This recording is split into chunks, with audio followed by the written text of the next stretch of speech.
Hello everyone. So today we are starting the third section of the chapter Making of the Global World. इससे पहले की video में मैंने आपको 19th century में क्या ग्लोबल चेंज आया वर्ल्ड इकोनॉमिक में उसके बारे में बताया। आज के सेक्शन में, आज के इस वीडियो में हम लेट 19th सेंचुरी में क्या क्या चीज़ें घटी वर्ल्ड इकोनॉमी में उसके बारे में जानने की कोशिश करेंगे। लेट 19 तक पहुँचते पहुँचते जो ट्रेड था वो बहुत ज़्यादा फ्लॉरिश हो चुका था, मार्केट एक्सपांड हो रहे थे। इस एक्सपांडिंग ट्रेड और इंक्रीजिंग प्रॉस्पेरिटी के बाद, या कह सकते हैं कि एक्सपांडिंग ट्रेड और इंक्रीजिंग प्रॉस्पेरिटी का एक डार्कर साइड भी था और उसके बारे में हमें जानना जरूरी है। इकोनॉमिक ग्रोथ तो कर रही थी, बहुत से जो कॉलोनियल रूल थे, इकोनॉमिक्स पावर थी, जहाँ जहाँ भी वर्ल्ड इकोनॉमिक एक क्लोजर रिलेशनशिप में थी, वहाँ के जो नेटिव लोग थे उनकी फ्रीडम खत्म होने को लगा था, उनकी लाइवलीहुड इफेक्ट हो रही थी। ज़्यादातर जहाँ यूरोपियन कॉन्सिक्वेंस, यूरोपियन पावर अपना काम कर रहे थे। ये जो painful economic, social, ecological changes था वो बहुत सी यूरोपियन कॉलोनाइज कंट्रीज में घट रहा था। कॉलोनाइज सोसाइटी वर्ल्ड इकोनॉमिक के साथ साथ ये बड़े चेंजेस को भी, ये बड़े पेनफुल चेंजेस को भी लेकर आए। आइए ये मैप देखिए अफ्रीका का। ऐसा नहीं लगता इस मैप में बहुत सी जो कंट्रीज है अफ्रीका की, वो उसकी जो बाउंड्री वो सीधा स्ट्रेट है, जैसे स्केल से लाइन खींच दिया गया। हाँ, बिल्कुल ऐसे ही हुआ था इस कंट्रीज में। जब यूरोपियन पावर अफ्रीका में पहुंची और इन कंट्रीज पे कब्जा करना चाहिए और अपने कब्जा किए हिस्सों को एक्सपांड करना चाहिए, तो उनके बीच में बहुत सा कॉन्फ्लिक्ट हुआ यूरोपियन कंट्री के बीच में। 1885 में बर्लिन में हुए एक सम्मेलन में सारे यूरोपियन पावर्स इकट्ठा हुए और उन्होंने carving up of African between them, उन्होंने अपने हिसाब से अफ्रीका के नक्शे को बना लिया। जो जिसको जिस हिस्से में कब्जा करना था उन्होंने कर लिया और आज ये हमको यूरोप देखने को मिलता है। ब्रिटेन और फ्रांस ने एक वास्ट ओवरसीज टेरिटरीज पर कब्जा कर लिया। बेल्जियम और जर्मनी एक न्यू कॉलोनियल पावर के तौर पे उभरे। यूएस जो एक कॉलोनियल पावर था 1890s में, उन्होंने बहुत से स्पेन के टेरिटरीज पे कब्जा कर लिया। तो आइए हम एक एग्जाम्पल के जरिए समझने की कोशिश करते हैं कि वर्ल्ड इकोनॉमिक का ये डिस्ट्रक्टिव इम्पैक्ट जो इस कॉलोनाइजेशन ट्रेड में इकोनॉमिक को तो बढ़ावा दे रहा था, साथ में लोगों के लाइवलीहुड्स को कभी खत्म कर रहा था, उसे समझने की कोशिश करते हैं। वेंडर प्रीस्ट और कैटल प्लेग हुआ यूँ कि अफ्रीका में 1890 में एक बहुत ही खतरनाक फास्ट स्प्रेडिंग कैटल प्लेग आया, जिसे रेंडर प्रीस्ट के नाम से जानते हैं, जिन्होंने लोगों की ज़िंदगी को और वहाँ की लोकल इकोनॉमी को बिल्कुल बदल के रख दिया। ये एक बहुत ही अच्छा एग्जाम्पल है जिससे जो यूरोपियन इम्पीरियलिस्ट इम्पैक्ट है, कॉलोनियल सोसाइटी है, वो उसको फलने फूलने में मदद करी। इस इफेक्टिंग डिजीज़ ने वहाँ की लाइव्स, वहाँ के हजारों लोगों की किस्मत को बदल के रख दिया और उनका एक मजबूत रिलेशन पूरे वर्ल्ड से जोड़ दिया। अफ्रीका एक बड़े लैंड और छोटे से पॉपुलेशन का कॉन्टिनेंट था, जहाँ पे रहने वाले लोग सिर्फ ज़मीन और अपने लाइव स्टॉक्स सस्टेन, मतलब कैटल्स और मवेशियों पे निर्भर थे। वहाँ की लाइवलीहुड कभी भी वेजेस पे या पैसे के तौर पे कोई काम नहीं किया करती थी। लेट 19 तक भी अफ्रीका में ऐसे बहुत से कम कंज्यूमर गुड्स थे जिन्हें वे खरीद सकते थे, एज अ वेजेस के तौर पे खरीद सकते थे। वे कभी मजदूरी करने के लिए तैयार नहीं होते थे। उनको ये लगता था कि मजदूरी करके पैसा क्यों कमाया जाए, क्योंकि अगर जो अफ्रीकन्स लोग थे, अगर उनके पास ज़मीन है और लाइव स्टॉक है, तो वे सोचते थे कि उनके पास सब कुछ है, उन्हें बाहर जाकर काम करने के लिए या एक्स्ट्रा पैसा कमाने की ज़रूरत नहीं है। उन्हें ये चीज़ समझ में नहीं आती थी। लेट 19th सेंचुरी में अब जब अमेरिकन अफ्रीका में आए उनके रिसोर्सेज, लैंड, मिनरल्स को लूटने के लिए, तो यूरोपियन जो अफ्रीका में उन्हें एक होप नज़र आया अपना प्लांटेशन, माइनिंग, क्रॉप प्रोड्यूस और मिनरल्स को एक्सपोर्ट करने के लिए यूरोप में।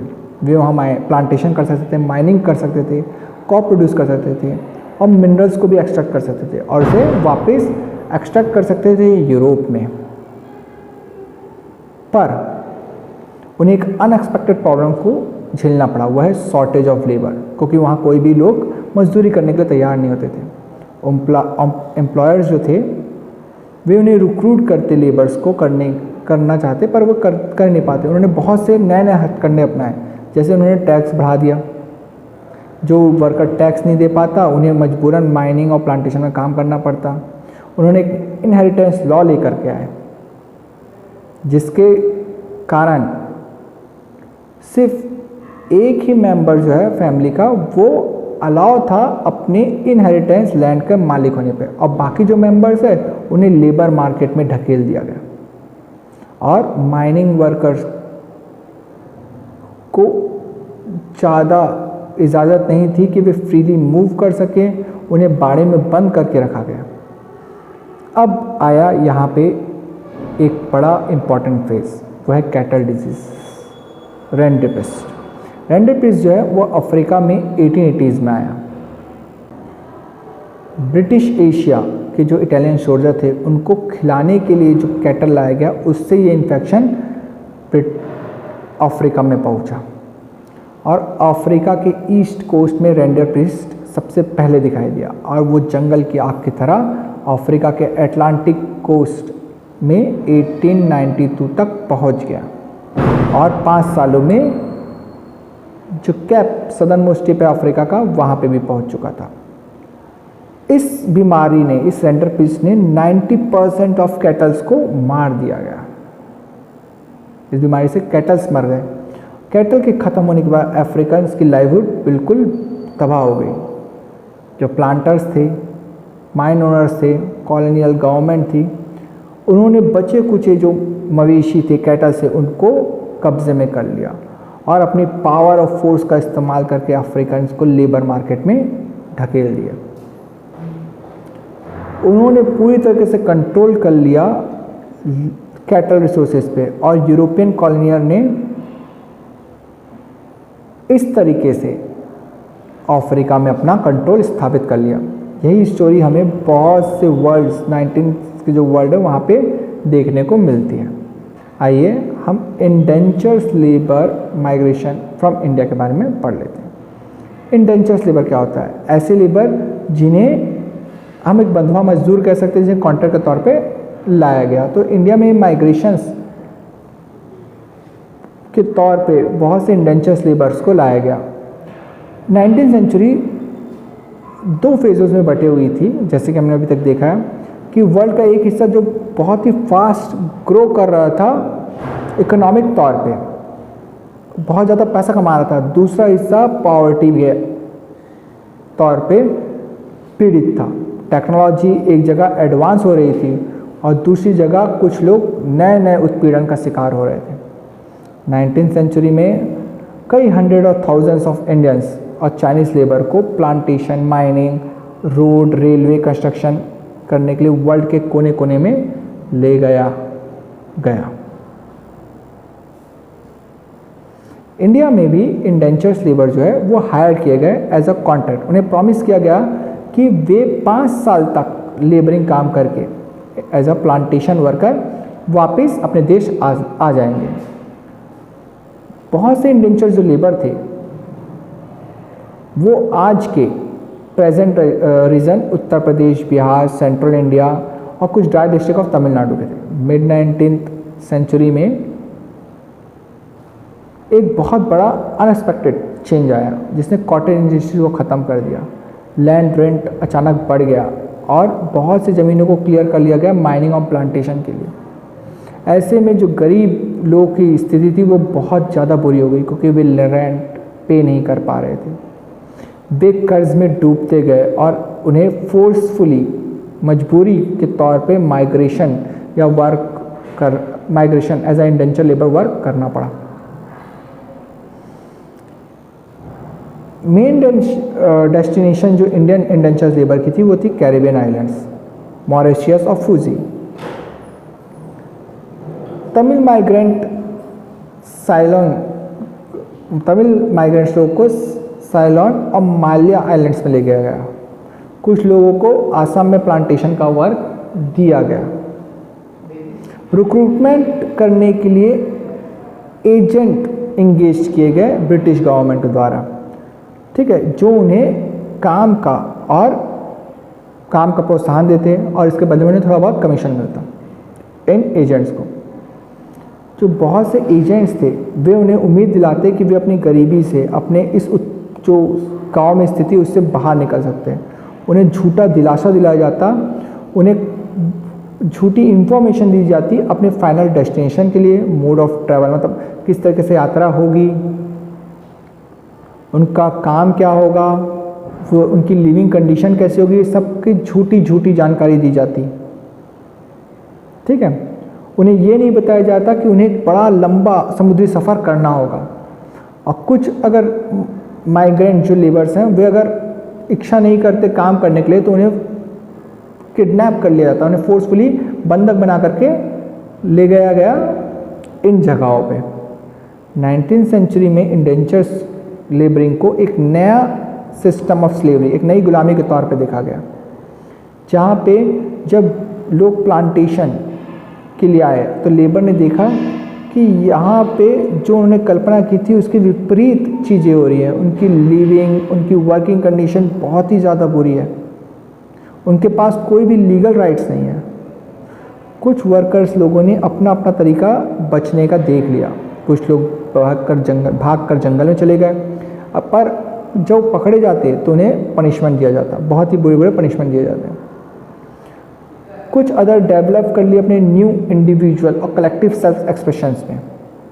ये कल्चर्स जो आपस में कल्चर्स थे, ओल्ड और न्यू कल्चर्स का मिक्सअप था, इसे हम फ्यूज़न भी कह सकते हैं, जिसे आज भी त्रिनदा में मुहर्रम जो का एक ट्रांसफॉर्म रूप कह सकते हैं, जिसे होजे के नाम से जाना जाता है, जिसको जो इमाम हुसैन का नाम है, जहाँ पे हर रेस, हर रिलीजियस कम्युनिटी के लोग ज्वाइन होते हैं इस रैली में। तो इसी तरीके की चीज़ें हमें देखने को मिलती है, जैसे कि रस्तफेरिनिज्म, ये भी एक फ्यूजन है, सोशल और कल्चर लिंक है इंडियन माइग्रेंट कैरेबियन का। चटनी म्यूज़िक जो पॉपुलर है त्रिनिदा में और ज्ञान में, एक क्रिएटिव कॉम्प्लीमेंट देता है एक्सप्रेशंस को, इस इंडेंचर्स एक्सप्रेस को। तो ये एक नया रूप लेकर आया ग्लोबल वर्ल्ड के तौर पे, इसे हम एक प्रॉपर ग्लोबल वर्ल्ड कह सकते हैं, जो एक फ्यूजन था पुराने का और नया का, जहाँ पे दो कम्युनिटी मिक्स होकर के जो ओरिजिनल कैरेक्टरिस्टिक्स है उसको बिल्कुल ख़त्म करके एक नया एंटायर थिंग हमें देखने को मिलता है। तो बहुत से जो ये इंडेंचर्स वर्कर थे अपना कॉन्ट्रैक्ट खत्म होने के बावजूद भी अपने देश वापस लौट गए। कुछ लोग वापस आए और कुछ समय बाद वापस उसी देश चले गए जहाँ पे वे वर्कर का काम किया करते थे। आज भी अगर हम देखें तो इन कंट्रीज में large communities of Indian descent हमें देखने को मिलती हैं। ऐसे लोग जो इंडिया से बिलोंग करते हैं। आप लोगों ने Nobel prize winner writer V.S. Naipaul का नाम तो सुना ही होगा, और West Indies cricketer Shivnarine Chanderpaul का नाम सुना होगा, और राम नरेश श्रवण का। ये सारे के सारे लोग डिसेंडेंट्स हैं इंडियन इंडेंचर्स लेबर्स हैं। ये उन्हीं की पीढ़ी से हैं जिनके पूर्वजों को इंडिया से एक वर्कर के तौर पे, कुली के तौर पे काम करने के लिए ले गया था। 1990s में इंडियन नेशनलिस्ट जो थे उन्होंने इस इंडेंचर्स लेबर्स की जो प्रथा थी उसको ख़त्म करने की कोशिश करी, उनके लिए प्रोटेस्ट किया। और वो जानते थे कि किस तरीके से क्रूअल और एब्यूसिव व्यवहार इनके साथ हो रहा है, और उनकी मेहनत रंग लाई। 1921 में इस इंडेंचर्स लेबर्स को ऑबलाइज कर दिया गया, पूरी तरह से बंद कर दिया गया। आज कई डेकेड्स हो चुके हैं, फिर भी वहाँ पे रहने वाली जो डिसेंडेंट्स इंडियन इंडेंचर्स वर्कर है उन्हें कूलीज के नाम से संबोधित किया जाता है। फिर वहाँ माइनॉरिटीज़ में हैं, खासकर कैरेबियन आइलैंड्स में, जहाँ पे उन्हें इनकी परेशानियों को झेलना पड़ता है, इन सब परेशानियों को झेलना पड़ता है। नैपाल के जो अर्लियर नॉवेल्स हैं उस पर हम ये देख सकते हैं कि किस तरीके से जो sense of loss and alienation है उनका सामना इन्हें करना पड़ता है। तो होप आपको ये एक्सप्लेनेशन समझ में आया होगा। अगर आपको समझ में आया है, आपको अच्छा लगा तो आप लाइक कर सकते हैं। कोई चीज़ आपको डाउट क्रिएट करती है तो नीचे कमेंट सेक्शन में मुझसे पूछ सकते हैं। Thank you.